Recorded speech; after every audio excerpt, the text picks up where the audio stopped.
Topic है हमारा D block elements.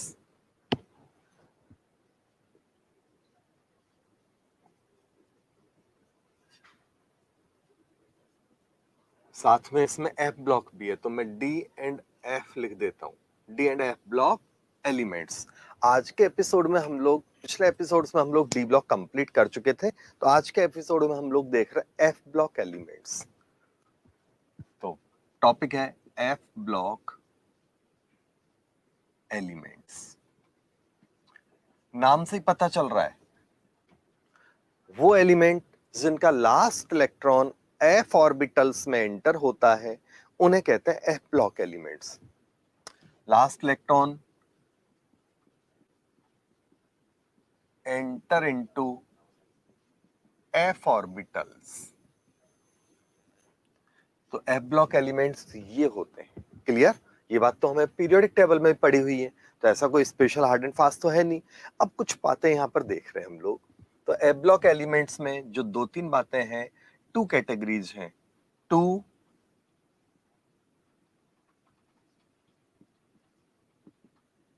4F series और दूसरी होती है वो है 5F सीरीज। तो हम लोग यहां पर 4F एंड 5F सीरीज जो है उनका क्लासिफिकेशन और डिफरेंस देख रहे हैं। लेंथेनॉइड्स और दूसरा है आपका एक्टिनॉइड्स। लेंथेनॉइड एंड एक्टिनॉइड, ये दोनों को हम लोग यहां पर देख रहे हैं। तो लेंथेनॉइड का मतलब क्या है? 4F सीरीज के मेंबर है। Actinoids consider as 5F series.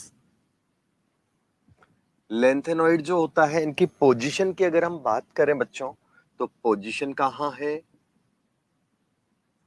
6th period और 3rd बी ग्रुप, ये इनकी लोकेशन है। जबकि एक्टिनॉइड की पोजीशन क्या है? 7th पीरियड है बच्चों और 3rd बी ग्रुप है। क्लियर हो गया? नेक्स्ट जो है वो है इनका, तो ये 14 एलिमेंट है। आफ्टर लेंथेनम 57 चालू होता है सीरियम 58 से लेके ल्यूटेशियम 71 तक। ये जो 14 एलिमेंट है ये कहां से कहां तक है? तो सीरियम से लेके ल्यूटेशियम 71 तक के 14 एलिमेंट है। क्लियर हो गया? जबकि ये वाले हैं तो ये भी 14 एलिमेंट है। आफ्टर एक्टिनम 89, ठीक है ना, थोरियम 90 से लेके लॉरेंसियम 103 तक के बच्चे। क्लियर हो गया? प्रांजल शर्मा, तो कवर जेडबल एडवांस और नॉट, तो बेसिक बातें तो सारी कवर हो जाती है बेटा, बट एक्स्ट्रा और एडवांस लेवल की प्रैक्टिस के लिए आप डिस्क्रिप्शन बॉक्स में जाके देखिएगा, वेबसाइट पे सब कुछ लिखा हुआ है। तो आप अगर पेड कोर्स करेंगे तो सुपर लेवल की आपको चीजें प्रैक्टिस मिलेगी। ठीक है? यहां पर अगर हम बात करें तो लेंथेनॉइड और एक्टिनॉइड में 14 एलिमेंट हो गए। ये जो है नॉन रेडियो एक्टिव है।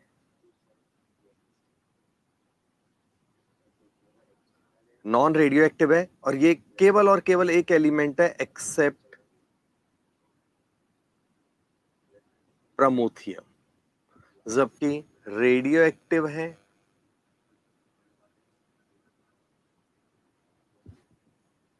ये जो होते हैं ये नेचुरल है। इसके अलावा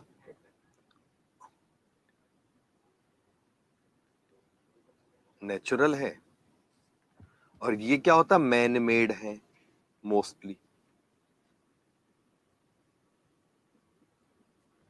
ऑल एलिमेंट, एक वर्ड है यहां पर, all element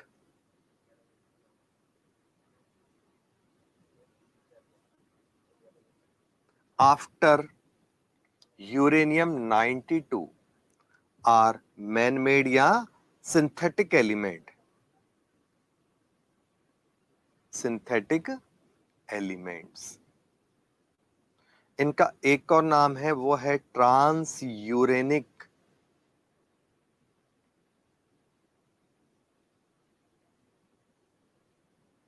elements. Transuranic elements भी इन्हीं को ही बोलते हैं। हाँ या ना? कोई डाउट है तो बोल दो। आगे देखते हैं हम लोग।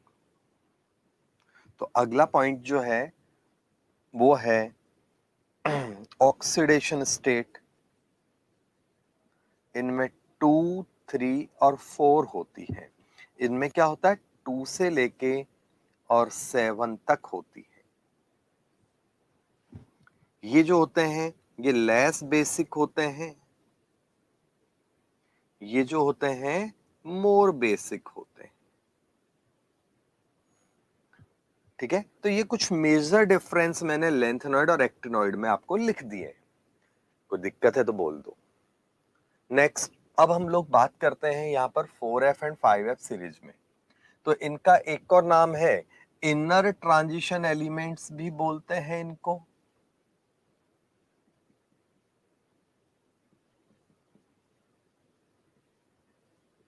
क्यों? बिकॉज ऑफ वेकेंट, या वेकेंट के बजाय इनकम्प्लीट वर्ड लगाओ तो ज्यादा अच्छा रहेगा। Because of incomplete n n-1 और n-2 ऑर्बिटल्स, ऑर्बिट्स।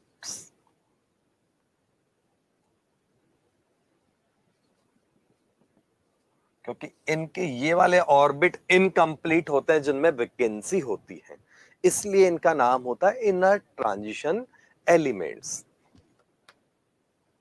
अब और बात देखें अगर हम यहां पर, तो एक और पॉइंट जो याद रखना है, रेयर अर्थ मेटल्स भी कहलाते हैं।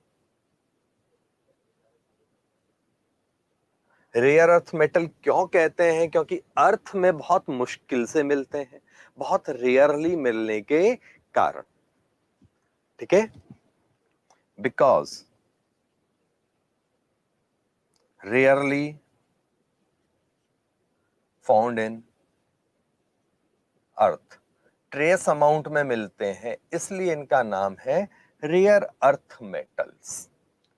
जनरल इलेक्ट्रॉनिक कॉन्फ़िगरेशन की बात करूं, इलेक्ट्रॉनिक कॉन्फ़िगरेशन, तो इनका इलेक्ट्रॉनिक कॉन्फ़िगरेशन होता है n-2 F1214 n-1 D01 और ns2। ये इनका जनरल इलेक्ट्रॉनिक कॉन्फ़िगरेशन है। हमने बात किया एफ ब्लॉक। एफ ब्लॉक का जनरल इलेक्ट्रॉनिक कॉन्फ़िगरेशन मैंने आपको यहां पर समझा दिया। क्लियर हो गया? कोई डाउट हो तो बोलो। इसमें अप्लाई कैसे करना है वो मैं आपको समझाता हूं। यहां तक आप अपने कमेंट दो, अगर कोई डाउट है तो तुरंत बोल दो भाई, फटाफट।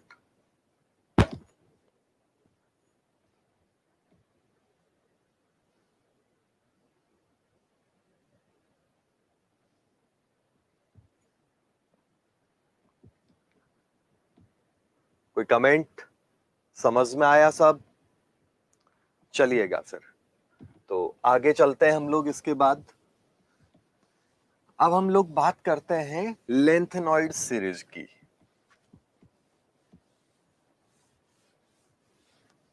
Electronic configuration and properties of lanthanoid series.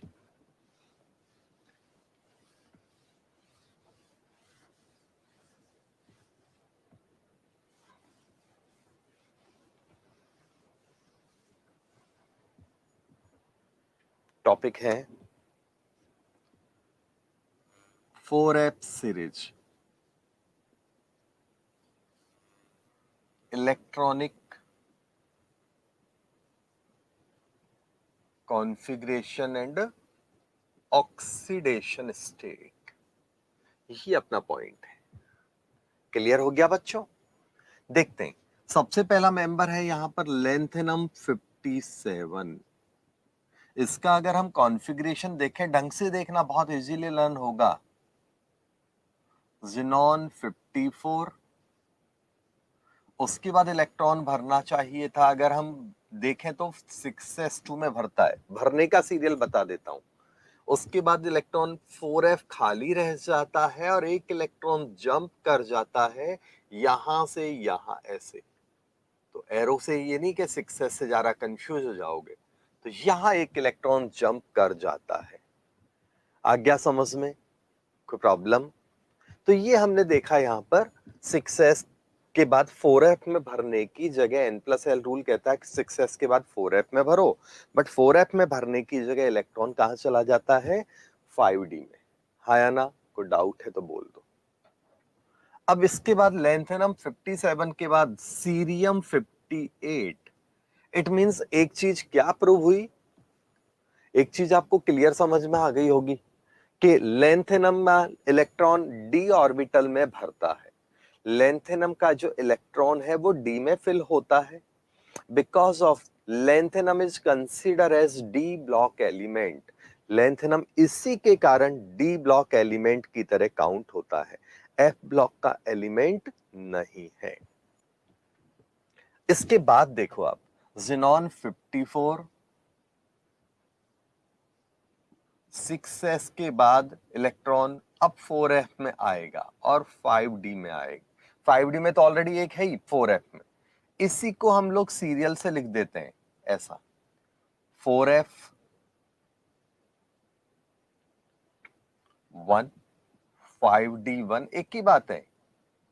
तो ऐसा बुक्स में लिखा मिलता है, भरता इस तरीके से है, लेकिन लिखा ऐसे जाता है, कम ऑर्बिट वाले को पहले लिखते हैं। भरे भले किसी में भी इलेक्ट्रॉन बच्चों, लेकिन जो ऑर्बिट छोटा है उसमें इलेक्ट्रॉन पहले भरेगा, जो ऑर्बिट बड़ा है उसमें इलेक्ट्रॉन बाद में भरता है। ठीक है, तो ये हो गया अपना ये वाला केस, एक ही बात है। उसके बाद 59 का अगर मैं बात करूं यहां पर, तो होना चाहिए था, देखो 4f2। देख, हुआ क्या कि भरना तो ओरिजिनली 4f को ही भरना था, लेकिन ट्रांजिशन के कारण 5d में चला गया था। तो जैसे ही डी में इलेक्ट्रॉन गया, 4f वाले अंदर वाले ऑर्बिट के इलेक्ट्रॉन अलर्ट हो गए, बोले ये क्या हुआ, हमारा नंबर था, आगे वाले को मिला है। तो वो ऑब्जेक्शन करते हैं, भाई ये नहीं चलेगा, ऐसा नहीं करने देंगे हम लोग। तो क्या होता है, इसके कारण वो अलर्ट होके और 5d वालों को वापस किक आउट कर देते हैं, बोले भागो यहां से, हमारा नंबर है। क्लियर हो गया? तो यहां पर उसके बाद एक इलेक्ट्रॉन इसी के कारण भरा। अब अगला वाला क्या होना चाहिए बच्चों? 4f2 5d1 6s2, ये होना चाहिए था। हाँ या ना? कोई प्रॉब्लम है?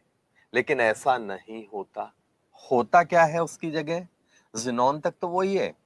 होता क्या है, ये 4f के जो दो इलेक्ट्रॉन हैं, ये मिलके और 5d के इलेक्ट्रॉन को अपने अंदर खींच लेते हैं।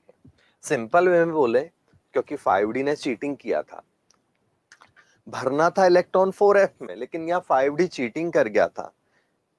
यहां पर जैसे ये दो होते हैं, ग्रुपिंग बन जाता है, जाके 5d को धोते हैं, बोले चीटिंग करेगा हमारे साथ। क्लियर है? और दोनों मिलके 5d के इलेक्ट्रॉन को वापस खींच लेते हैं कि बोले हमारी चीजें हमें वापस दे दो। आ गया समझ में?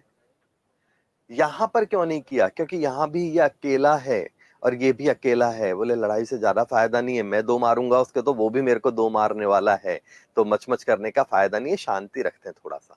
आ गया समझ में कि नहीं आया? बोलो, सिंपल वे में समझा रहा हूं। आ गया? ठीक है, तो यहां पर इतनी पावर नहीं है कि वो उसके इलेक्ट्रॉन को विड्रॉ करा पाए, लेकिन यहां आते ही वो विड्रॉ कराने की पावर आ जाती है। इसके बाद 60 में क्या होगा बच्चों? 60 में होगा 4f4। अब तो आगे तो समझ में आ गया, 5d6s2, इस तरह से लगातार चलता जाएगा। और ये आपका 60 के बाद 63 में हो जाएगा 4f7 5d0 6s2। यहां तक कोई दिक्कत किसी को तो कमेंट दे दो, कंसेप्ट तो आ गया होगा समझ में। 64 गैडोलियम होता है, उसमें क्या होगा 4f7 5d1, मतलब होना क्या था 4f8 5d0 6s2, लेकिन ऐसा नहीं होता।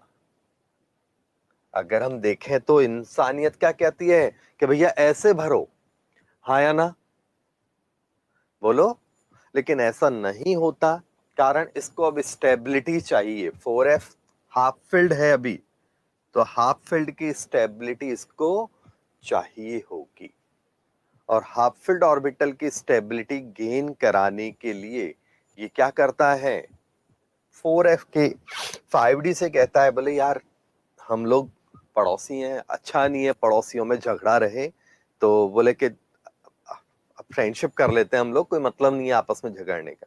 5D वाला सोचता है बोले यार कितना अच्छा बंदा है, चीटिंग मैंने किया था ऊपर, है क्या नहीं, ठीक है मनमुटाव चलता रहता है, लेकिन अब देखो आगे से मेरे से फ्रेंडशिप प्रपोज कर रहा है, तो वो कहता है ठीक है नाउ वी आर फ्रेंड्स, दोनों गले मिल जाते हैं।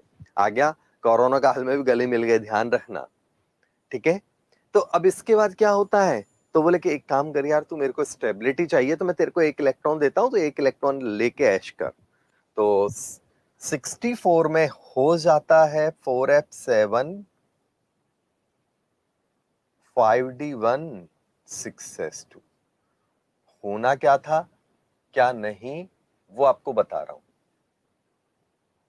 ठीक है। स्टेबिलिटी फैक्टर, तो 65 का क्या होगा बच्चों 4f8 5d1 6s2 होना चाहिए था, लेकिन ऐसा नहीं है, वो टेम्परेरी 1 इलेक्ट्रॉन दिया था, बाद में आंख दिखा के वापस उस इलेक्ट्रॉन को ले लिया जाता। भैया आप टाइम पास करने के लिए दिया था, मालिक बन के मत बैठ, वापस मेरा इलेक्ट्रॉन मेरे को दे दे।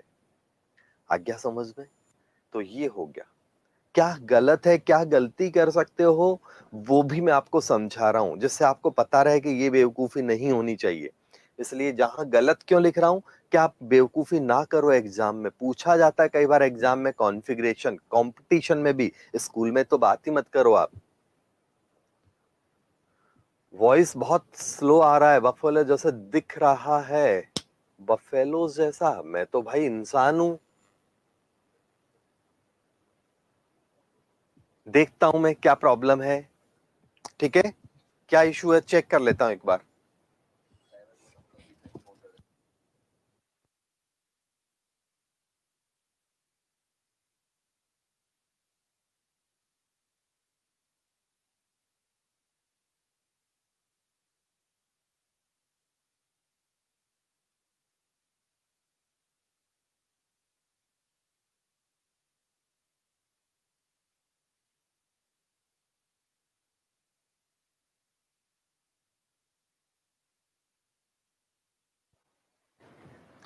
चलो देखते हैं भाई, थोड़ा चेंज किया है, अब देखते हैं इंसान की तरह शायद दिख जाए हम, भैंसिया के जैसा ना दिखे, ठीक है ना।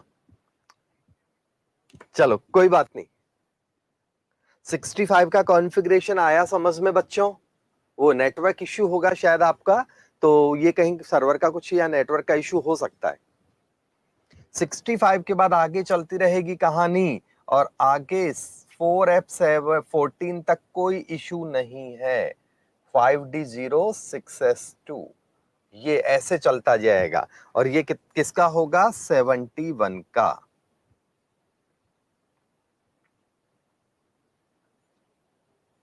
70 का। तो ऐसे आप करते जाओगे, कोई इशू है इसमें तो बोल दो, ठीक है। अब तो आवाज आ रही है बराबर, यस कमेंट दो, आवाज में कोई प्रॉब्लम है तो बोल दो भाई। ब्लॉक क्यों करूंगा, आपको वहां दिख रहा होगा इसलिए ऐसा कुछ लिखा है आपने, क्या फर्क पड़ गया। अब जल्दी बोलो।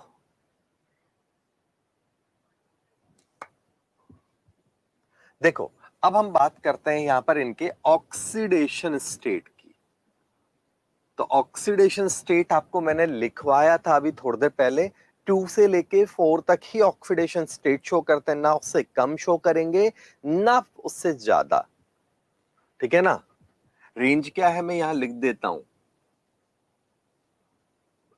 2 से +2 से +4, इस रेंज में ही शो करते हैं, ना उससे कम होगा ना उससे ज्यादा होगा। अभी भी स्लो आ रही है वॉइस टोस्टर,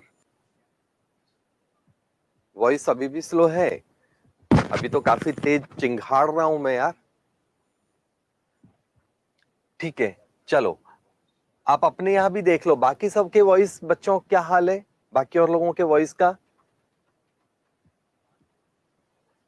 देखो अब ऑक्सीडेशन स्टेट की बात कर रहे हैं हम लोग, तो ऑक्सीडेशन स्टेट में क्या होगा, यहां का सबसे पहले 6s के इलेक्ट्रॉन निकलते हैं 2, और एक और इलेक्ट्रॉन निकल जाता है 3, तो डायरेक्ट इसकी जो ऑक्सीडेशन स्टेट है वो 3 ही बन जाती है।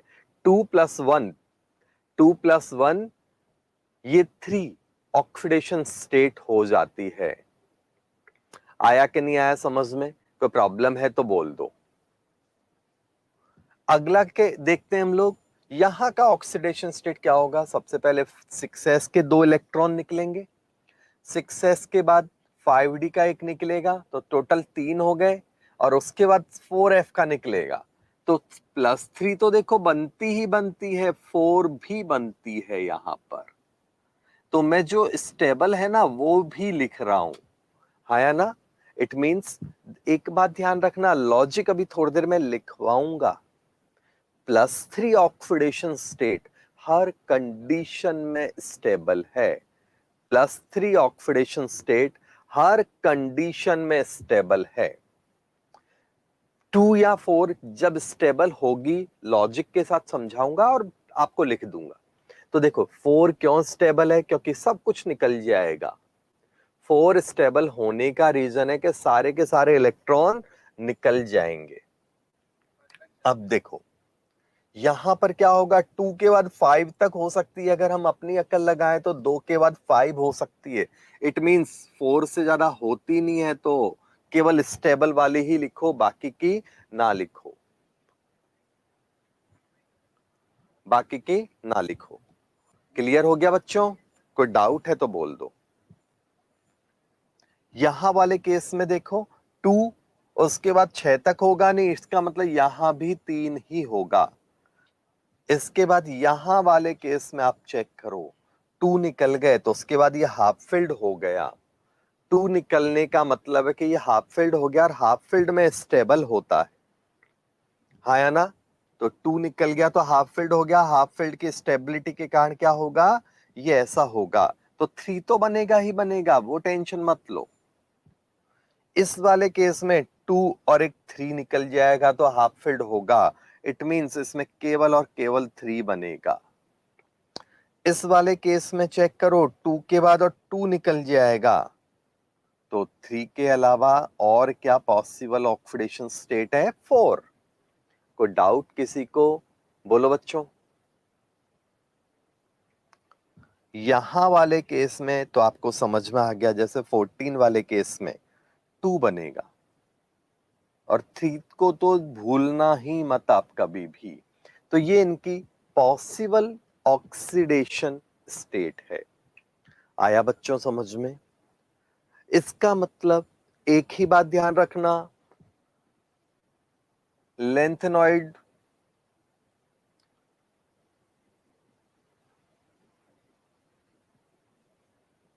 मोस्ट स्टेबल ऑक्सीडेशन स्टेट क्या है, +3। ऐसा क्यों, पहला बिकॉज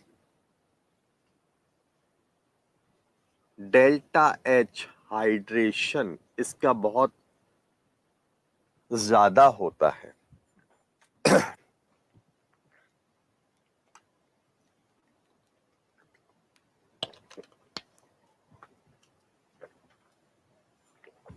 ऐसा क्यों है, उसका कारण है एंथैल्पी ऑफ हाइड्रेशन इसका बहुत ज्यादा है, तो हाइड्रेशन की एंथैल्पी इसकी ज्यादा होने के कारण, ये इसका लॉजिक है।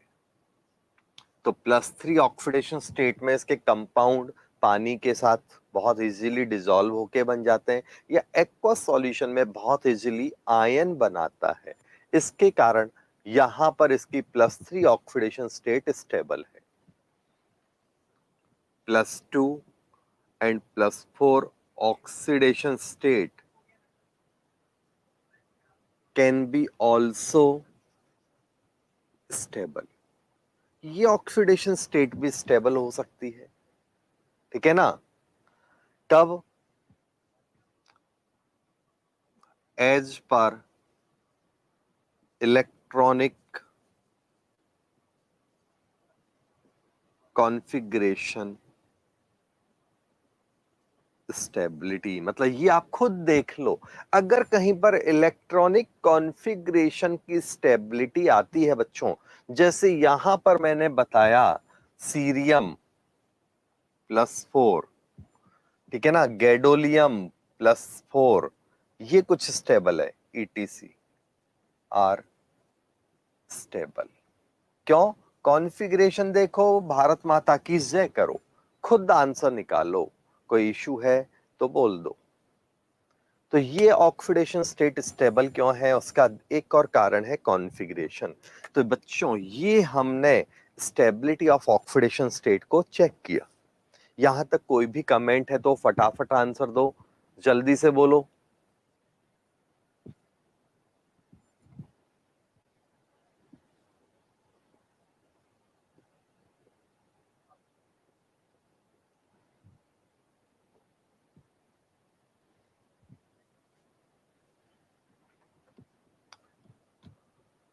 कमेंट दीजिएगा भाई फटाफट। कोई इशू है क्या? परफेक्ट है सब कुछ? समझ में आया कि नहीं आया?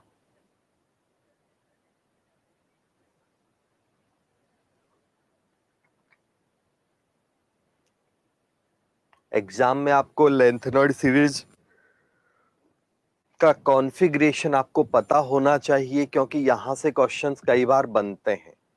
क्वेश्चंस कैसे बनेंगे वो भी समझाऊंगा। अभी ऑक्सीडेशन स्टेट और कॉन्फ़िगरेशन ये ही सबसे मेन है, ये आपको क्लियर होना चाहिए।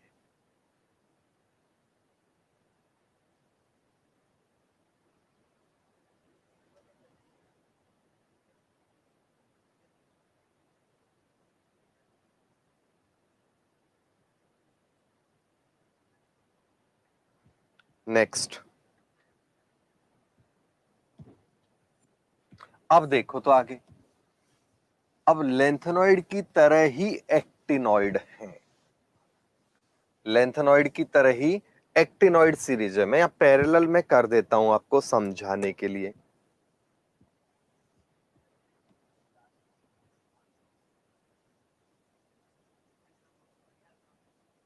5F सीरीज, 5F सीरीज का जो आपको ध्यान रखने वाली बात है वो क्या है, चलो यहां पर इधर ही कर देता हूं आपको, ठीक है ना, भीड़ ज्यादा होगी तो आप कंफ्यूज हो जाओगे।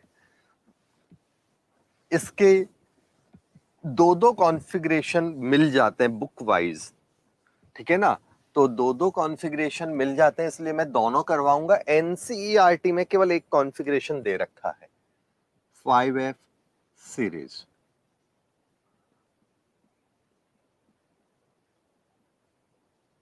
एक्टिनॉइड्स बोलते हैं इनको, 5F सीरीज। 5F सीरीज का मतलब क्या है बच्चों? तो उसको बोलते हैं हम लोग एक्टिनॉइड्स। तो देखो यहां पर सबसे पहले आता है थोरियम 90, सॉरी एक्टिनम 89, वहां से ले लो, एक्टिनम 89, उसके बाद आएगा थोरियम 90। एक्टिनम 89 के लिए रेडॉन 86, ये कॉन्फ़िगरेशन हो गया। उसके बाद 5F खाली रह जाता है, 6D में एक इलेक्ट्रॉन भरता है और 7S में एक इलेक्ट्रॉन भरता है। वही लोचा इस जगह हुआ, बिल्कुल सेम जैसे लेंथेनाइड का लोचा होता है, सेम यहां पर एक्टिनाइड का लोचा हुआ। क्लियर? बिल्कुल लेंथेनाइड की तरह ही एक्टिनाइड का लोचा है यहां पर। कोई इशू है तो बोलो। इसके बाद क्या होगा? तो 5F16D1, सिंपल सेम लेंथेनॉइड की तरह ही इसको गिन लो। आ गया समझ में? जैसे लेंथेनॉइड में होता है ना, वो ही सेम फंडा यहां पर आप लगा दो। कोई इश्यू है तो बोलो।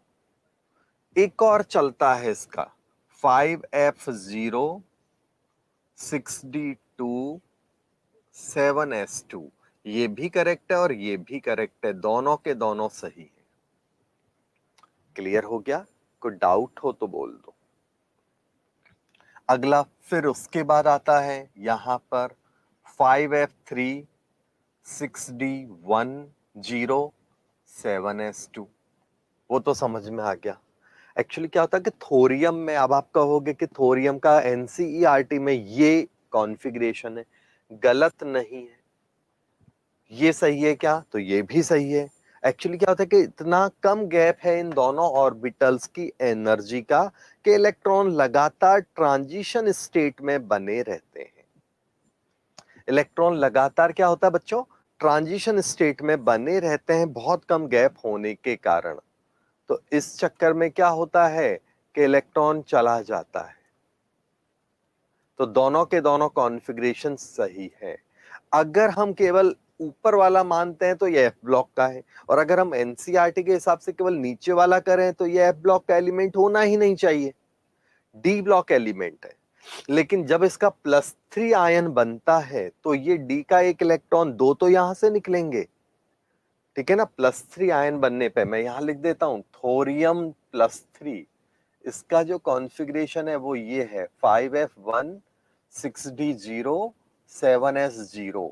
तो देखो यहाँ 5F में इलेक्ट्रॉन कैसे आ गया, तो हम ये कह सकते हैं या तो वो पहले से ही 5F में था, और या फिर 6D से इलेक्ट्रॉन मूव करके 5F में आ गया। तो इसके कारण ये F ब्लॉक एलिमेंट है। हाँ या ना? कोई डाउट है तो बोल दो। चले हम आगे। नेक्स्ट 91 में ये हो गया, आगे तो चलता जाएगा। तो यहां पर एक बात ध्यान रखना, यहां पर डी में इलेक्ट्रॉन रह भी सकता है और ना भी रहे, ठीक है ना। तो ये आपको ध्यान रखना, आगे तो कोई ज्यादा लंबा इशू नहीं है। मींस 92 उसमें क्या होगा, 5F4 94 ले लेता हूं, 5F6, अरे यार 95 लेता हूं, सॉरी। 95 में 5F7, ये तो पता ही है, 6D0 7S2 ऐसे। 96 में क्या होगा, 5F7 6D1 7S2। तो ये सही है, मल्टी ऑप्शंस होते हैं, multi electronic configuration can be shown by actinoid series. 5F series multi electronic configuration show कर सकती है, जैसे ये है वो है। मतलब डी में एक इलेक्ट्रॉन रख भी सकते हो और ना भी रखो, तो दोनों बातें यहाँ चलती है। डी में इलेक्ट्रॉन रखो और ना भी रखो, दोनों बातें होंगी यहाँ पर। कोई दिक्कत है तो बोल दो, ठीक है। नेक्स्ट देखो अगला केस क्या है यहाँ पर। तो अगला है आपका, इस तरह नीचे चलते जाना, कोई बड़ा इशू नहीं है। ऑक्सीडेशन स्टेट जो होगी, मोस्ट +2 टू +7 होती है। मोस्ट स्टेबल +3 होगी। क्यों? उसका आंसर है डेल्टा एच ऑफ हाइड्रेशन ज्यादा होने के कारण। एंथैल्पी ऑफ हाइड्रेशन बहुत ज्यादा होता है, उसके कारण इसकी मोस्ट स्टेबल ऑक्सीडेशन स्टेट तो +7 +3 है, ठीक है ना। और उसके अलावा वही सेम पहले की तरह 2 और 4 भी हो जाती है। ऑक्सीडेशन स्टेट आगे देखो ऑफ एक्टिनॉइड सीरीज या 5F series, of 5F series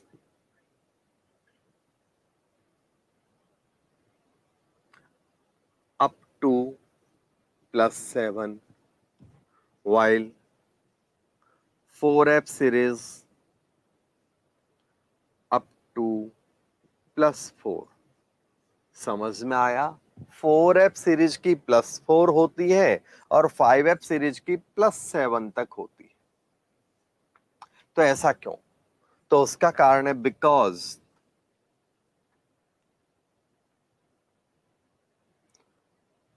of less energy difference between 5f and 6d। पहला तो ये है। दूसरा, 5f और 6d के बीच में एनर्जी गैप कम होता है। और दूसरा, इसके अलावा जो बात आती है वो है साइज ज्यादा है। सो NFA कंपैरेटिवली कम है तो इलेक्ट्रॉन इजीली निकल जाते हैं। ज्यादा साइज और कम NFA के कारण इलेक्ट्रॉन बहुत इजीली यहां पर निकल जाते हैं। कोई इशू है तो बोल दो। ठीक है, तो ये एक बात ध्यान रखना, ऑक्सीडेशन स्टेट से रिलेटेड जो बात होती है ना बच्चों, ठीक है, लेंथेनॉइड में, ये बुक्स में नहीं मिलेगा आपको, केवल ज्यादा से ज्यादा इतना दे रखा है, आगे का ज्ञान नहीं है वहां पर।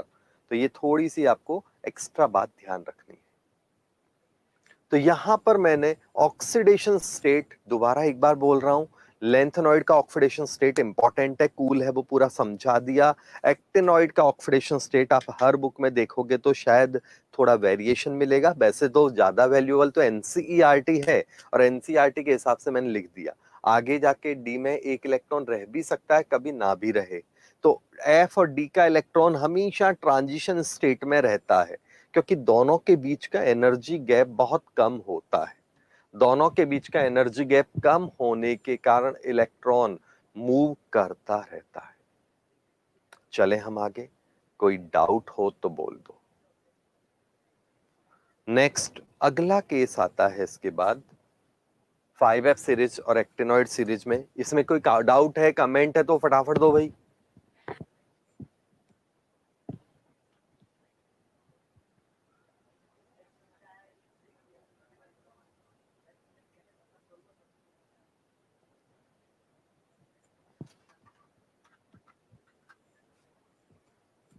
चलो देखते हैं अपन। अब बातें करें यहां पर थोड़ी सी, तो केमिकल प्रॉपर्टीज ऑफ लेंथेनॉइड एक तो वो देखेंगे, और दूसरा है, सबसे पहला पॉइंट है हमारा chemical properties of LN series. लिख दूं शॉर्ट में, इसको एलएन बोलते हैं।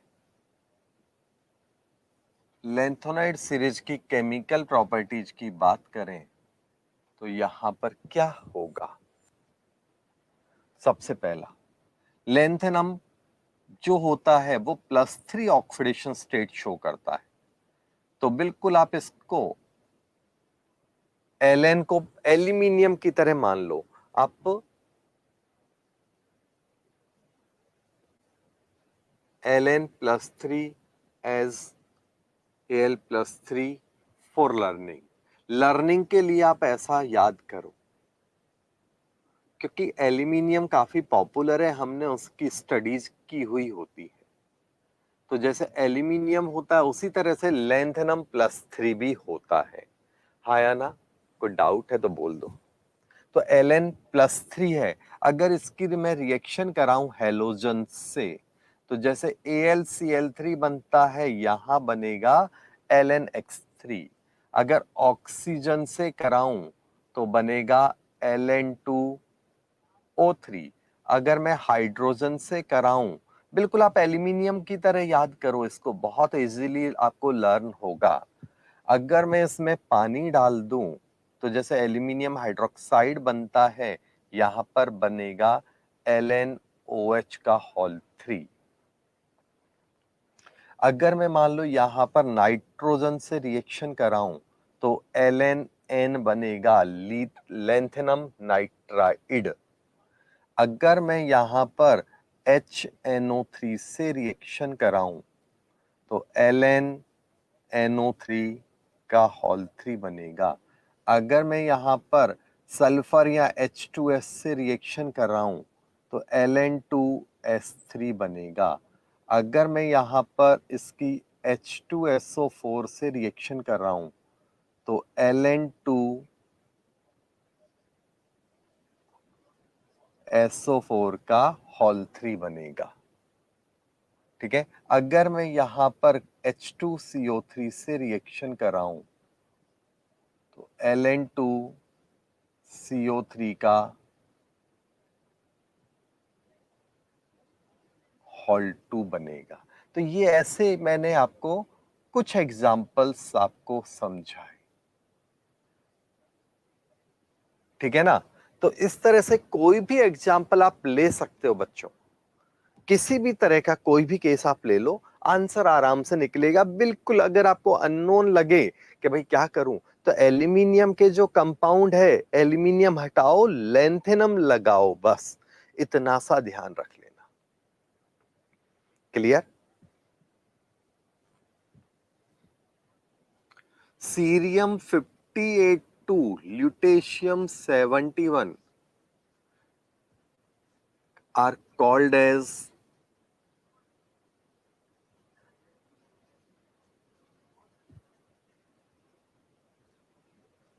लेंथेनॉइड्स कहते हैं इनको। बिकॉज बात आती है इनको लेंथेनॉइड क्यों कहते हैं, उसका कारण है लेंथेनम ने इन एलिमेंट्स को अपने घर में जगह दी थी।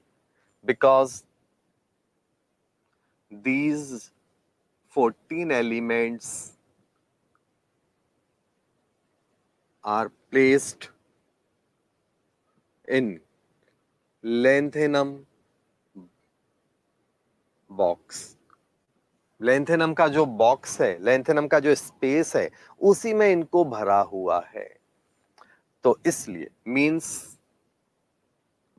इन 6th पीरियड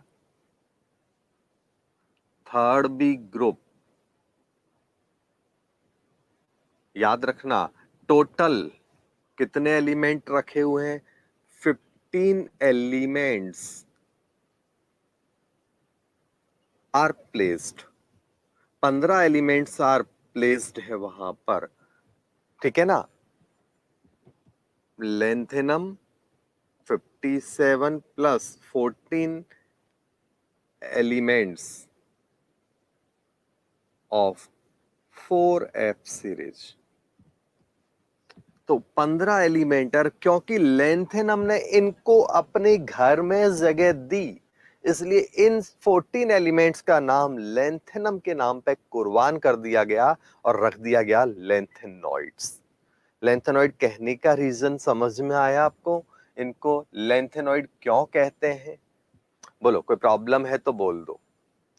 इसी तरह थोरियम 90 से लेके लॉरेंसियम 103, इन एलिमेंट्स को कहते हैं, इनका नाम क्या है? एक्टिनॉइड्स। बिकॉज प्लेस्ड इन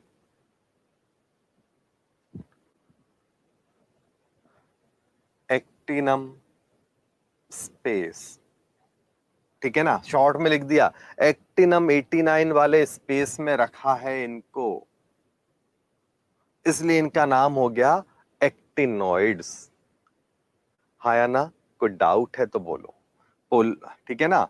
तो इन 7th पीरियड और 3rd बी ग्रुप, अगर हम बात करें इन दोनों में टोटल कितने एलिमेंट्स रखे हैं? 15 एलिमेंट्स प्रेजेंट। शॉर्ट में ये बात हो गई। इसका मतलब ये सारे के सारे एलिमेंट, चाहे लेंथेनॉइड है या एक्टिनॉइड, एक ही बॉक्स में रखे गए हैं। तो एक ही बॉक्स में रखे गए तो एक साथ इतनों को कैसे रिप्रेजेंट करें? सीधी सी बात है ना, एक ही डब्बे में, एक ही बॉक्स में, मतलब इसी बॉक्स में इन सबको रखा गया है, तो एक साथ तो सबको शो कर नहीं सकते। तो इनकी प्रॉपर्टीज को स्टडी करने के लिए इनको अलग से लिखा गया।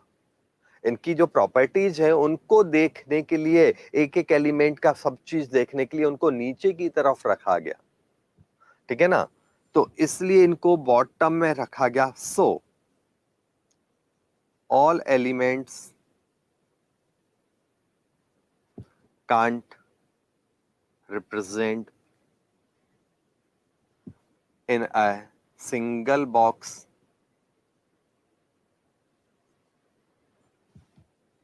all element can't represent in a single box, so for detail these are placed at bottom, placed separately in periodic table। ऐसे लिख लो, these are placed separately in periodic table। Periodic table में इन एलिमेंट को अलग से रखा गया। Clear हो गया? आ गया समझ में? ये बात आपको ध्यान रखनी है। तो ये आपको लेंथेनॉइड और एक्टिनॉइड की एबीसीडी वाली बात भी मैंने समझाई। इसमें कोई डाउट है तो बोल दो, ठीक है। कमेंट दो जल्दी से भाई अपने।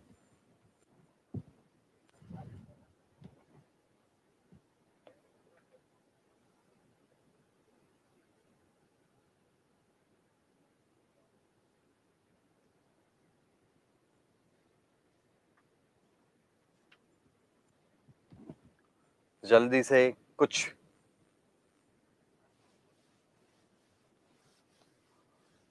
नेक्स्ट आगे की बात करते हैं हम लोग।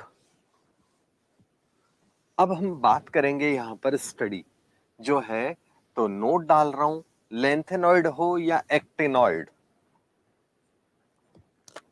नोट।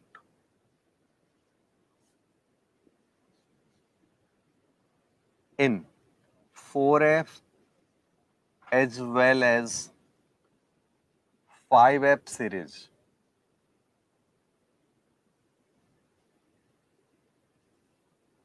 प्रॉपर्टीज जो होती हैं always compare as periodic table concept. All properties are as पर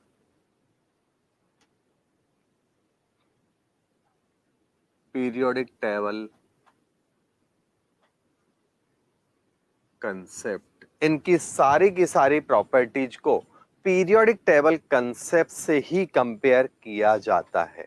इट मींस पीरियोडिक टेबल में अगर कोई प्रॉपर्टी लेफ्ट राइट चलते हैं तो कम होती है, तो यहां भी कम होगी, ज्यादा होगी तो यहां भी ज्यादा होगी।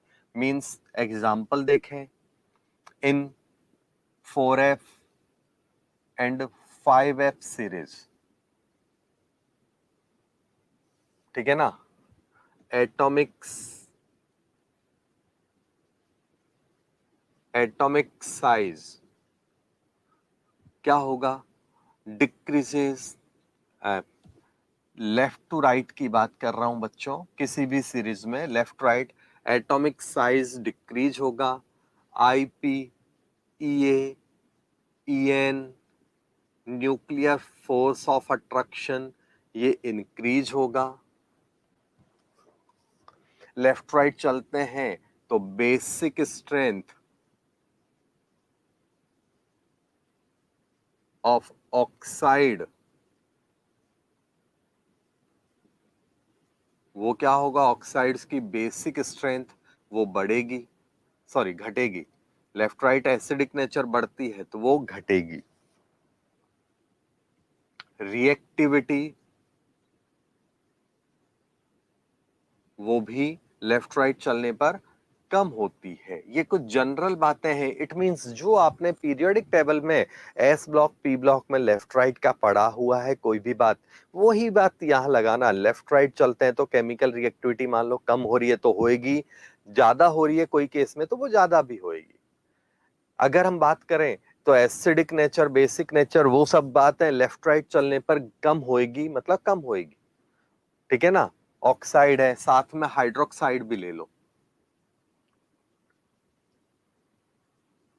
दोनों ही कम होते। ठीक है, तो ये कुछ बातें आपको मैंने यहां बताई।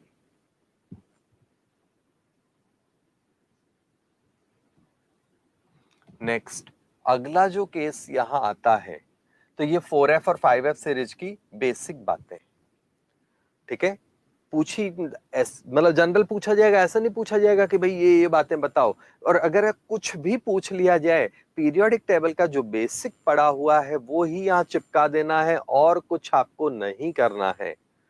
क्लियर हो गया? कोई प्रॉब्लम है तो फटाफट कमेंट दो।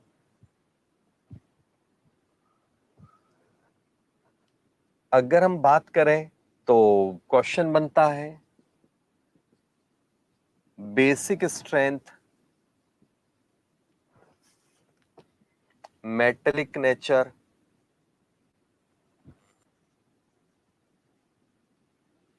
ठीक है ना, reactivity towards nitrogen,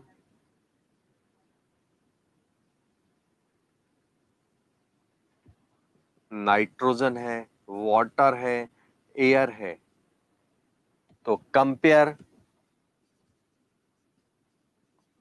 between 4F and 5F series. Question ये है कि 4F और 5F सीरीज की ये प्रॉपर्टीज को आप कंपेयर करो।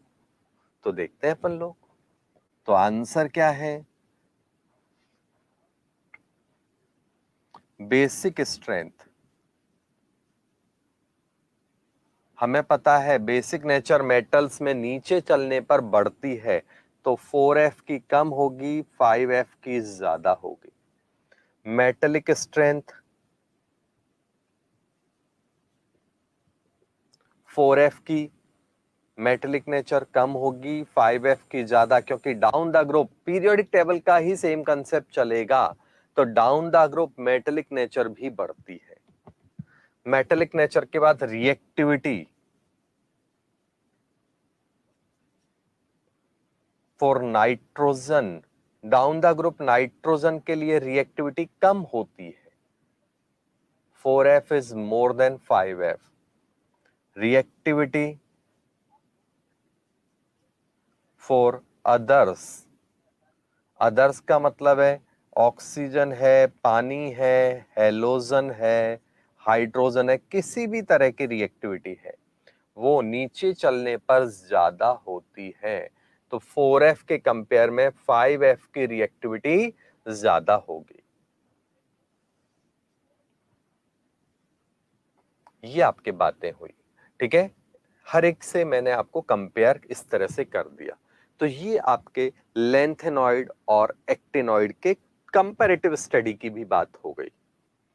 एप्लीकेशंस और यूज देख लो, इसी पेज पे करवा देता हूं। Of F block elements, F block elements के यूज क्या है? ठीक है बच्चों, तो देखो, यूज सीरियम एंड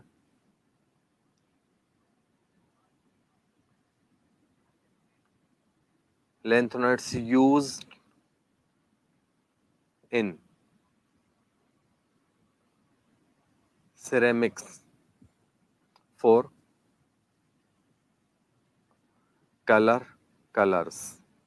इनके अलग अलग कलर हैं, तो सिरेमिक और ग्लास इंडस्ट्री में इनको काम में लिया जाता है। इन मिश मेटल्स,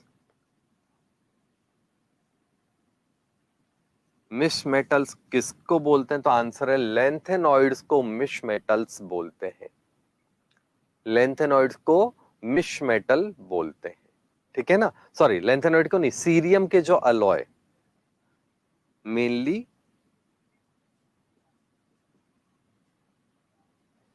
अलॉय ऑफ सीरियम, तो इनके ये कुछ इंपॉर्टेंट यूज हैं। अलॉय ऑफ 4F, ठीक है ना, सीरीज, और मेनली उसमें भी सीरियम अलॉय। सीरियम के जो अलॉय है उनको मिश मेटल्स बोला जाता है। तो इस तरह से इनके बहुत से यूज हैं, ठीक है ना। बाकी तो इतना नहीं है, मेन ये है, बाकी आप देख लेना, ठीक है। तो ये हमने कुछ यहाँ पर मेन मेन जो एक्स्ट्रा ऑर्डिनरी यूज थे वो लिखे। रेडियो एक्टिविटी में काम आते हैं, इन रेडियो एक्टिविटी उनकी स्टडी में काम आते हैं। Uranium, thorium, plutonium, etc in nuclear reactions काम आते हैं। तो वो तो बहुत हैं। अब न्यूक्लियर रिएक्शंस में न्यूक्लियर प्लांट में भी काम आते हैं, तो एटम बम और हाइड्रोजन बम वगैरह बनाने में भी काम आते हैं। कोई डाउट है तो बोलो। तो यहां पर मैंने ये बातें आपको कुछ मेन मेन इंपॉर्टेंट बातें भी लिख दी है। आप अपने कमेंट दो जिससे मैं आगे चलूं।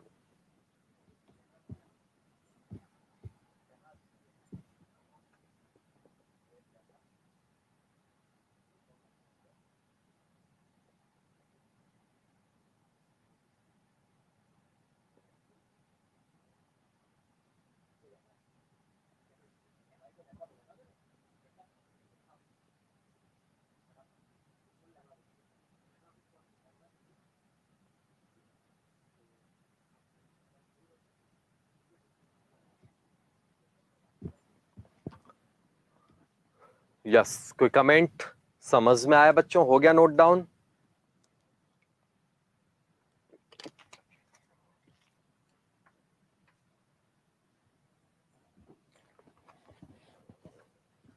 चलो फिर आगे देखते हैं हम लोग transuranic elements. Transuranic elements, ये एक वर्ड है, आपके बुक्स में मिल जाता है। दूसरा लेंथेनॉइड कॉन्ट्रैक्शन भी पढ़ेंगे, एक्टिनॉइड कॉन्ट्रैक्शन भी पढ़ेंगे। तो अब हमारा है पहला transuranic element. All elements after uranium 92। Uranium 92 के बाद वाले जितने भी एलिमेंट हैं, यूरेनियम 92 के बाद वाले बच्चों जो भी एलिमेंट हैं, उन एलिमेंट्स को बोलते हैं are called transuranic elements. ऐसा क्यों बोलते हैं उसका कारण है, these are not found in laboratory, sorry, in nature. Nature में ये नहीं मिलते। These prepare in laboratory, lab लिख दिया शॉर्ट में, सो कॉल्ड मैन मेड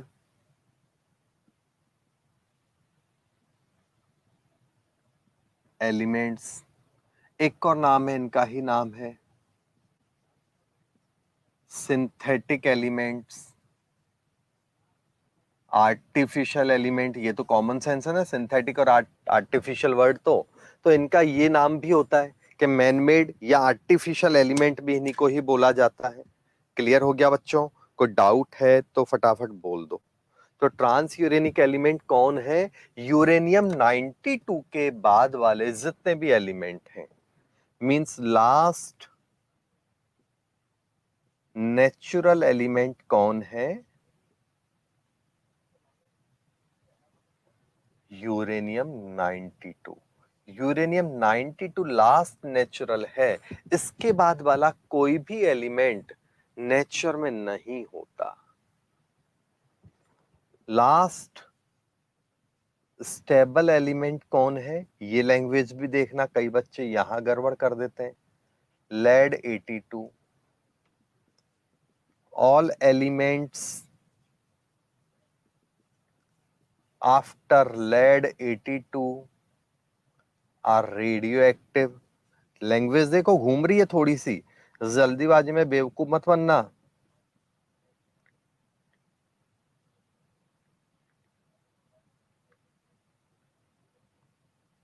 सारे के सारे एलिमेंट लेड 82 के बाद वाले रेडियो एक्टिव हैं।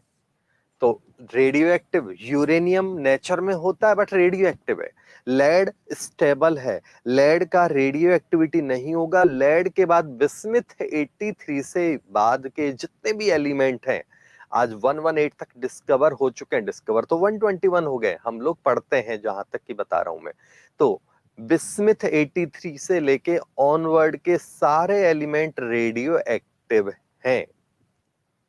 यूरेनियम के बाद नेपच्यूनियम 93 से लेके ऑनवर्ड के ये नेचर में नहीं मिलते, इनको जोड़ तोड़ करके बनाया जाता है। क्लियर हो गया? कोई दिक्कत है तो बोल दो। ये मैंने आपको यहां पर ये थोड़ी बहुत बात समझाई। अब बात आती है लेंथेनॉइड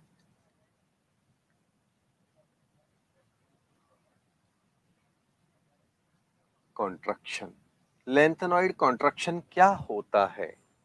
तो लेंथेनॉइड कॉन्ट्रैक्शन होता है लेंथेनॉइड्स का साइज एकदम से कम हो जाता है। क्यों? आपको पता था? Because electrons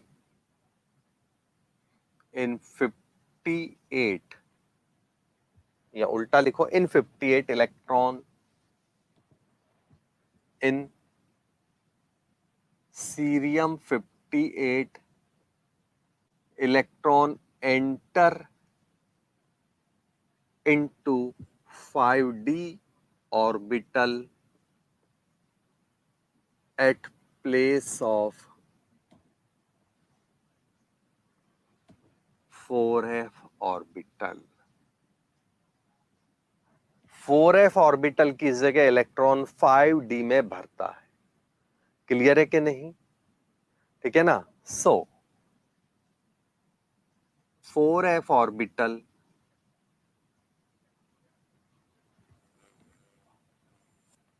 show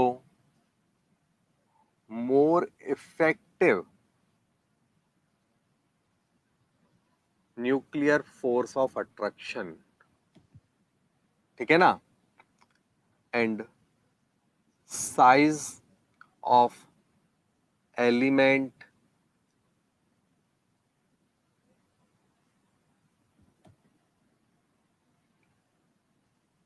elements decreases due to increase in NFA। This contraction language मैंने काफी ट्विस्ट कर दी है। In size due to lanthanoids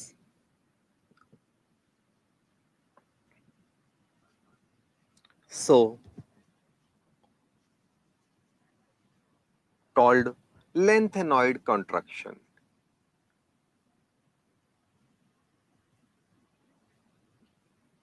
ये जो कॉन्ट्रैक्शन इन साइज है वो लेंथेनॉइड के कारण हुआ क्या बच्चों? रिपीट कर देता हूं। 4f में भरना था, आपको स्टार्टिंग में बताया था। इलेक्ट्रॉन जा रहा है 5d में, तो 4f वाले एकदम अलर्ट हो जाते हैं, वो अपने आप पूरे के पूरे उसको कंट्रोल में कर लेते हैं। भाई ऐसा नहीं चलेगा, हमें भरना है। तो वो एकदम अपना NFA nucleus force of attraction उस केस में बढ़ जाता है। NFA उस केस में बढ़ जाता है। NFA बढ़ जाने से साइज क्या हो गया? छोटा हो गया। साइज के डिक्रीज होने का जो ये इफेक्ट है, इसी का नाम होता है लेंथेनॉइड कॉन्ट्रैक्शन। जो ये साइज कम हुआ बच्चों, इसी का ही नाम क्या हो गया? Lanthanoid contraction. आ गया समझ में? तो due to lanthanoid contraction size क्या हो गया? डिक्रीजेस। को डाउट? आगे देखो। लेंथेनॉइड कॉन्ट्रैक्शन शॉर्ट में हम लोग अब ऐसा लिखेंगे बार बार, due to lanthanoid contraction is due to. एक और लॉजिक मिलता है, मतलब उसी की एक्सप्लेनेशन का लैंग्वेज बदला होता है। Poor shielding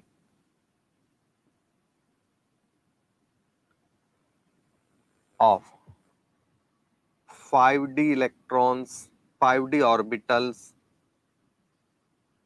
by 4f orbitals। Common sense है, स्क्रीनिंग और शील्डिंग अगर ज्यादा करेंगे तो साइज बढ़ता है, तो पुअर शील्ड करते हैं, अपनी तरफ कस के रखते हैं कि भैया अब हमारा नंबर है।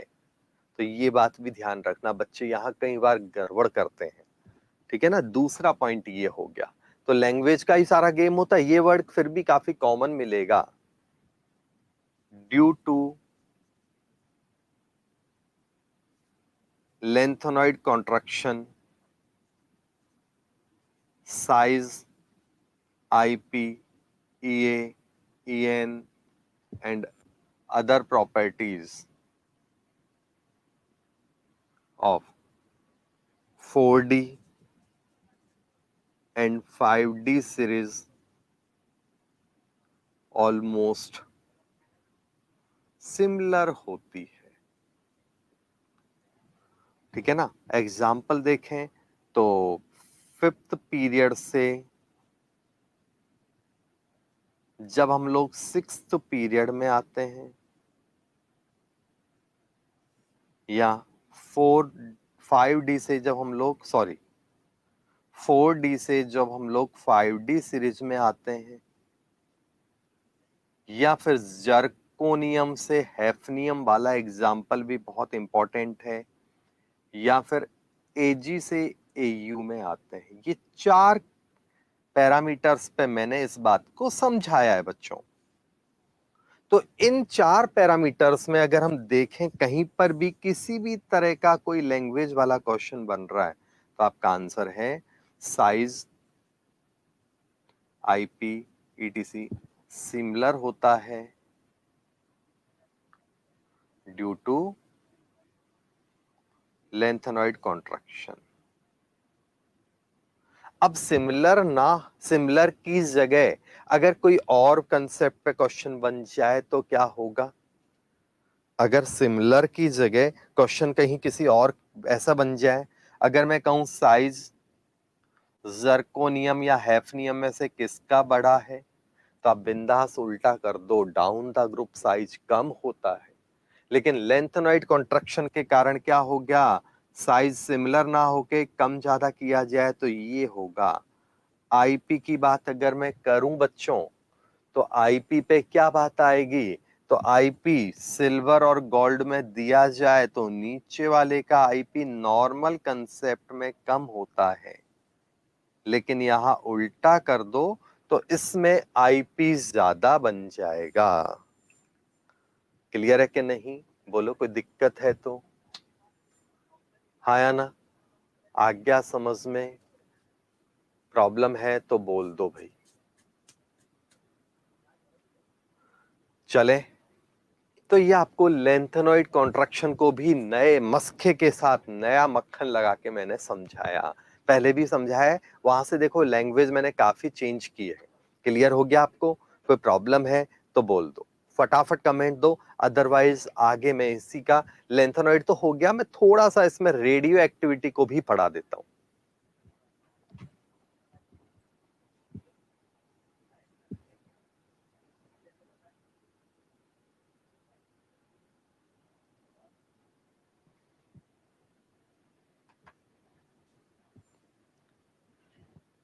कमेंट दो भाई जल्दी से।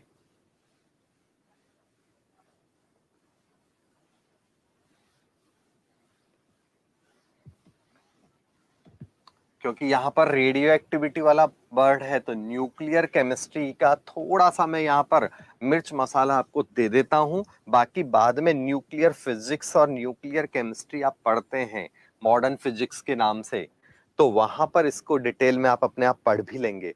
टाइम रहेगा तो मैं भी करा दूंगा, अदरवाइज फिजिक्स में तो होता ही है आपका, तो उस टाइम करेंगे। कमेंट तो दो भाई, अभी जो जो भी अवेलेबल है वो फटाफट आंसर दो, कमेंट दो।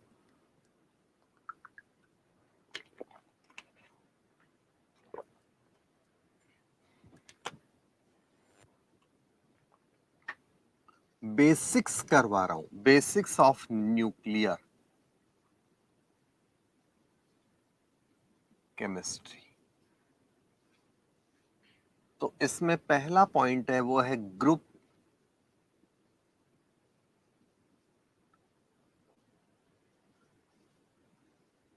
ग्रुप डिस्प्लेसमेंट लॉ, इसको रदरफोर्ड एंड सोडी ने दिया था। Group displacement law, group displacement law को किसने दिया था भैया सबसे पहले? तो इसको दिया था रदरफोर्ड एंड सोडी ने। क्लियर हो गया? तो इसलिए इसको रदरफोर्ड सोडी लॉ भी बोलते हैं। ये लॉ क्या कहता है? देखो सीधा सा है। ये लॉ क्या कहता है आपका?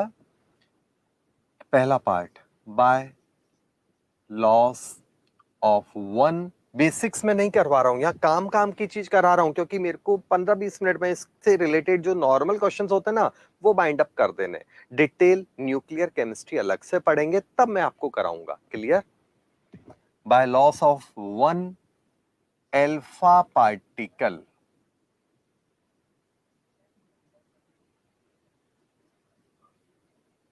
atomic number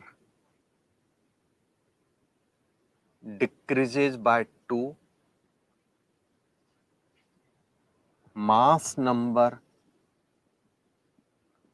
decreases by 4। ठीक है ना?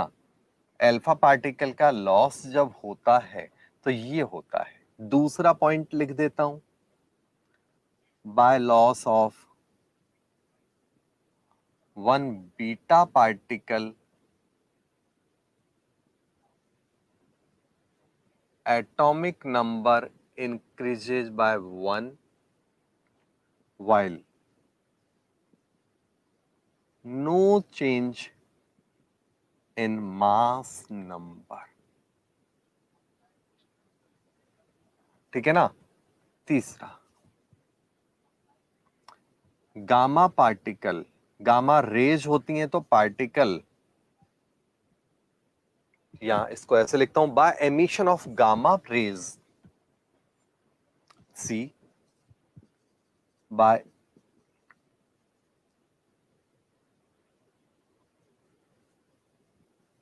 emission of gamma rays, no change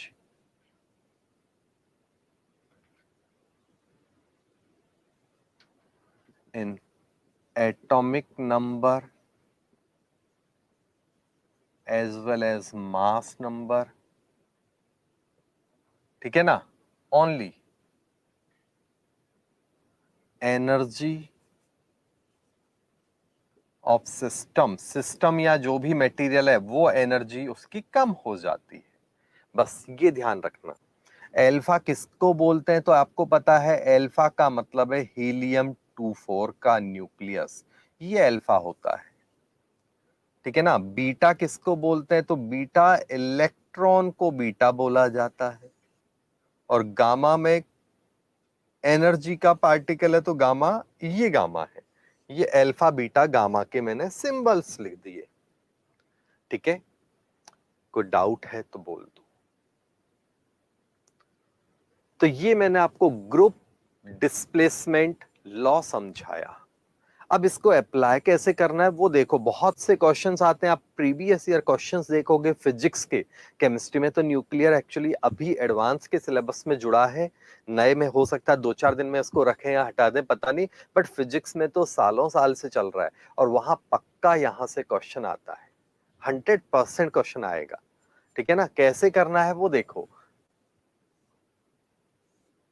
जैसे एक एलिमेंट है, मैंने ले लिया मान लो यूरेनियम 92 238 ही ले लिया, इसमें से एक अल्फा निकाला मैंने, तो एक अल्फा निकलेगा तो नीचे क्या होगा? क्या लिखा हुआ है? 2, एटॉमिक नंबर 2 यूनिट कम हो जाएगा और मास नंबर 4 यूनिट कम हो जाएगा। ठीक है ना? बोलो। तो ये आपका हो जाएगा। ठीक है? थोरियम एलिमेंट बाद में भी लिख सकते हो, चलो मैंने लिख दिया। आपको कोई जरूरी नहीं है कि ये एलिमेंट याद रहे, आपको कंसेप्ट याद रखना है। अगर मैं इसमें से बीटा निकाल दूं तो क्या होगा? तो बीटा निकालने से ऊपर कोई चेंज नहीं होगा, नीचे ये बन जाएगा। अब मैंने मान लो ये एक्स लिख दिया, नेपच्यूनियम होता है वैसे तो, नहीं सॉरी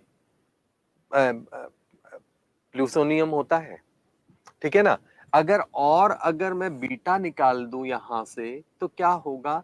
एक और बढ़ेगा, ऊपर कोई चेंज नहीं हुआ, वापस यूरेनियम बन गया। अगर मैं यहां से गामा निकाल दूं मान लो, तो क्या होगा, 92 234 है, यूरेनियम एज इट इज रहा। हाँ या ना? कोई डाउट है तो बोल दो। ये एक एग्जाम्पल मैंने दिया। चले हम आगे। अब यहां पर देखते हैं हम लोग, तो मींस कहने का मीनिंग क्या हुआ, अल्फा निकलने से तो मास दोनों चीजें कम हुई, तो पोजीशन ही बदल गई पीरियोडिक टेबल में, दो ग्रुप पीछे हो गया, ग्रुप डिस्प्लेसमेंट लॉ। तो ग्रुप डिस्प्लेस हो गया मतलब एक अल्फा निकलते ही एलिमेंट दो पीछे चला गया, एक बीटा निकलते ही एक स्टेप आगे आ गया। लेकिन अगर मान लो बाय एमिशन या loss of one alpha and two beta,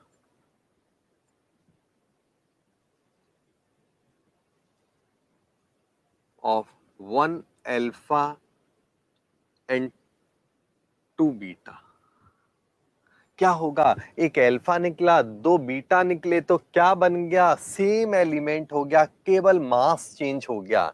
और वो जिनके एलिमेंट सेम हो लेकिन मास अलग होता है उन्हें क्या कहते हैं, तो आंसर है उनको बोलते हैं आइसोटॉप्स। Isotopes are formed. समझ में आ रहा है? ये आपको ध्यान रखना है। आइसोटॉप्स कब बन सकते हैं, जब एक अल्फा और दो बीटा निकले। हाँ या ना? कोई डाउट है तो बोलो। अगर मान लो केवल अल्फा निकलेगा, तो यहां पर देखो, sorry, only and only beta निकला, तो क्या हो गया, मास सेम हो गया by emission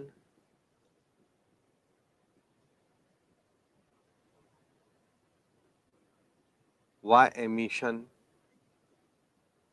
of beta particles. क्या होगा, मास आइसोबार बनेंगे, आइसोबार्स फॉर्म्ड, क्योंकि मास सेम रहता है, एटॉमिक नंबर अलग हो गया। तो ये कुछ आपके पीरियोडिक टेबल के या मतलब जनरल न्यूक्लियर या एटॉमिक फिजिक्स के वर्ड भी चालू हो गए कि कब आइसोटॉप बना सकते हैं, कब आइसोबार बना सकते हैं। हाँ या ना? कोई डाउट है तो बोल दो। चले हम आगे। ठीक है, अब मैंने आपसे वो क्वेश्चन दिया, अगर मान लो क्वेश्चन है यूरेनियम 92 238 से, पहला क्वेश्चन है चार अल्फा और चार बीटा निकाल दिए जाएं, तो यहां क्या बनेगा, क्वेश्चन नंबर एक। क्वेश्चन नंबर दो है यूरेनियम 92 238 से अगर हम मान लो अल्फा और बीटा आपको पता करने हैं, कब, जब हमारे पास यहां पर क्या है, लेड 82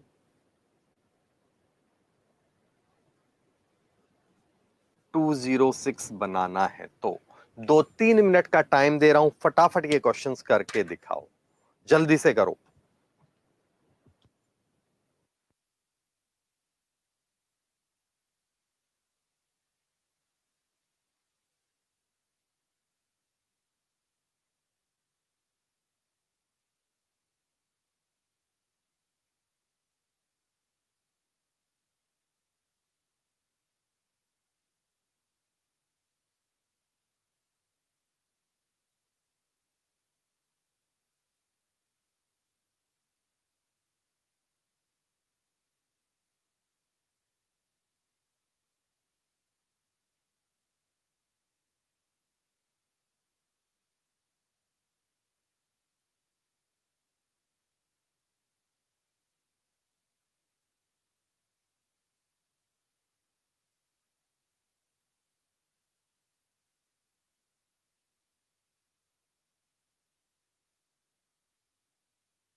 यस हुआ।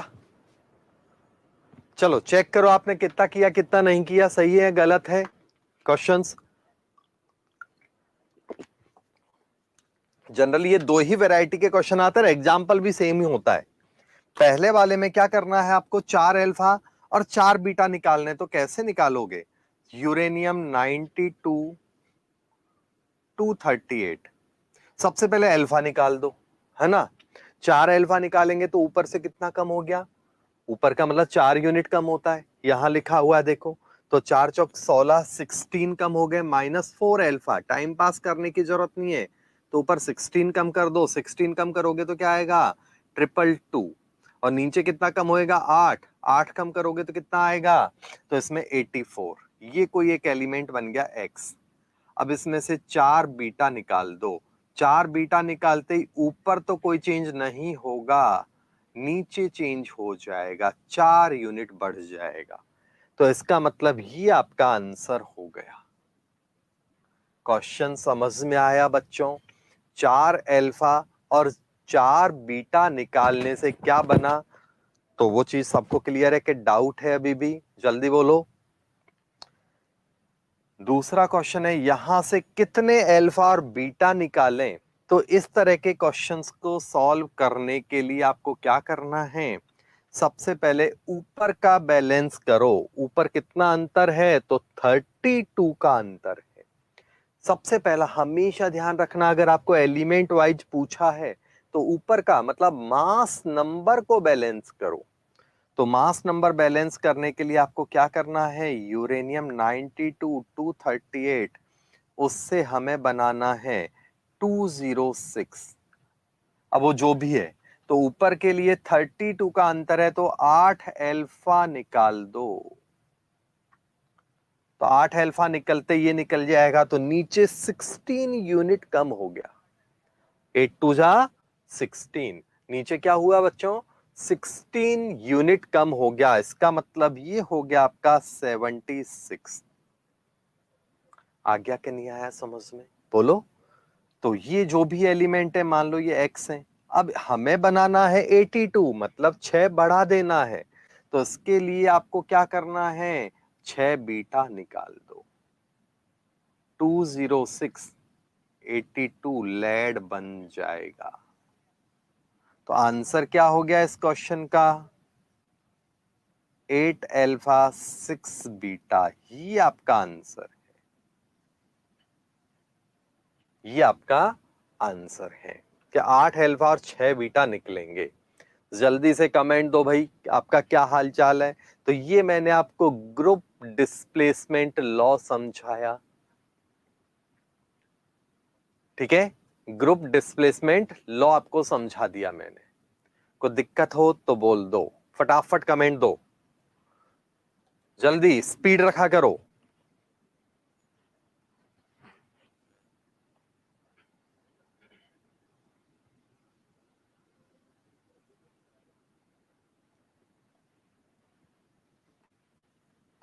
चलो क्लियर, अगला देखते हैं हम लोग, इसी की थोड़ी सी प्रैक्टिस और करते हैं, 8-10 मिनट बच रहे हैं अपनी क्लास के, तो इसी की प्रैक्टिस होके और कमांड बना लेते हैं।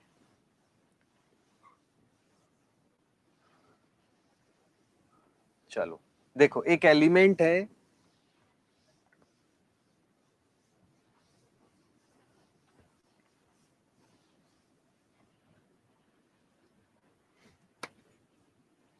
प्लूटोनियम 94 236, ये कुछ भी लिख दिया मैंने, है ना।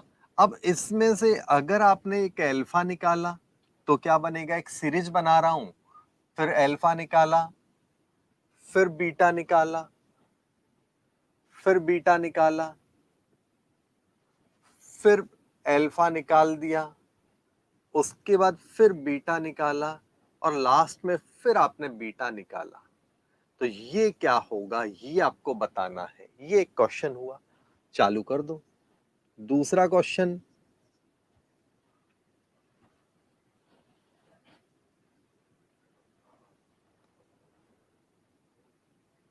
lead 82 206 is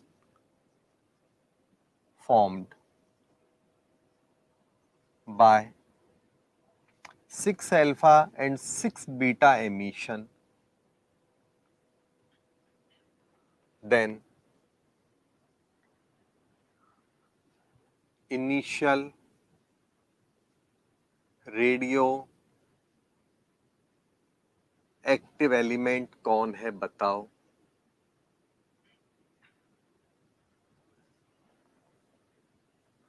तीसरा क्वेश्चन,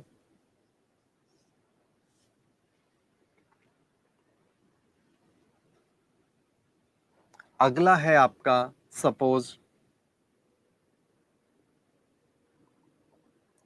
रेडॉन 86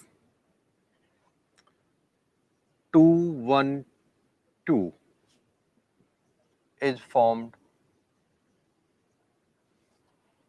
by 4 alpha और 5 बीटा एमिशन।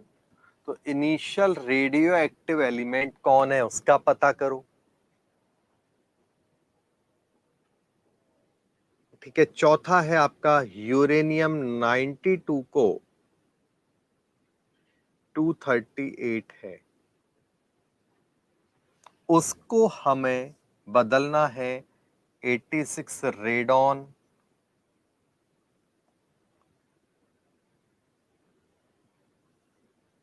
214 में। तो बताओ अल्फा और बीटा कितने हैं। ये आपको मैंने 4-5 क्वेश्चंस आपको दिए हैं। ठीक है, फटाफट 2-3 मिनट का टाइम दे रहा हूं, जल्दी से सॉल्व करो, आंसर दो, फिर मैं आंसर आपको समझाता हूं।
ये 4 क्वेश्चन डिस्कस करने हैं।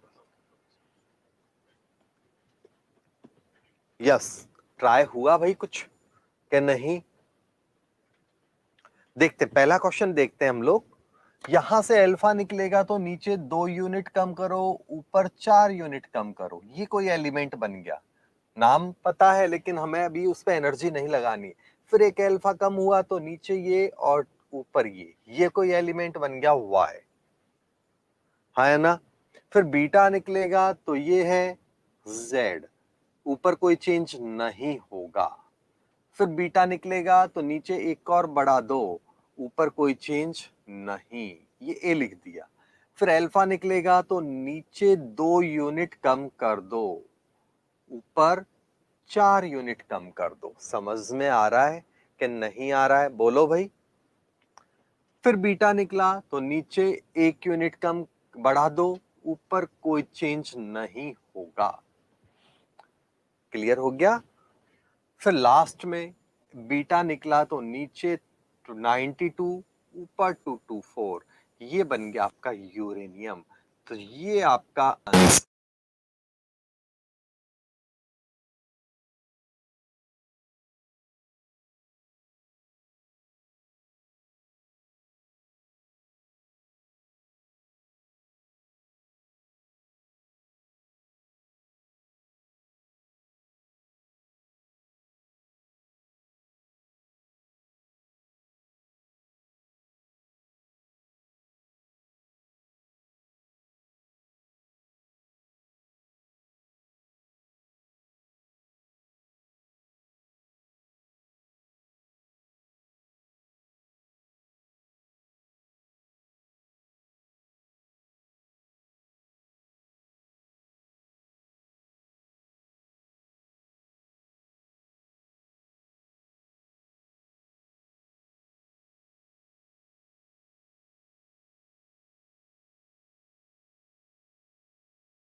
यस बच्चों, ये क्वेश्चन चेक कर लो, इस क्वेश्चन को रिपीट कर देता हूं मैं। तो क्वेश्चन क्या, लेड 82 में जब ये निकालने के बाद ये बना है, अभी तक हम क्या कर रहे हैं, पहले निकालते हैं फिर क्या बना वो पूछा है, अब की बार आंसर दे दिया, रिवर्स पूछा है। तो मास कम करने के बजाय बढ़ा दो, तो 6 अल्फा का मतलब कितना मास बढ़ेगा, तो अल्फा का मतलब मास होता है 4, तो 6 का मतलब 24 हो गया, और जेड कितना हो गया 12, हाँ या ना, जेड हो गया 12, तो जेड 12 हो जाएगा आपका।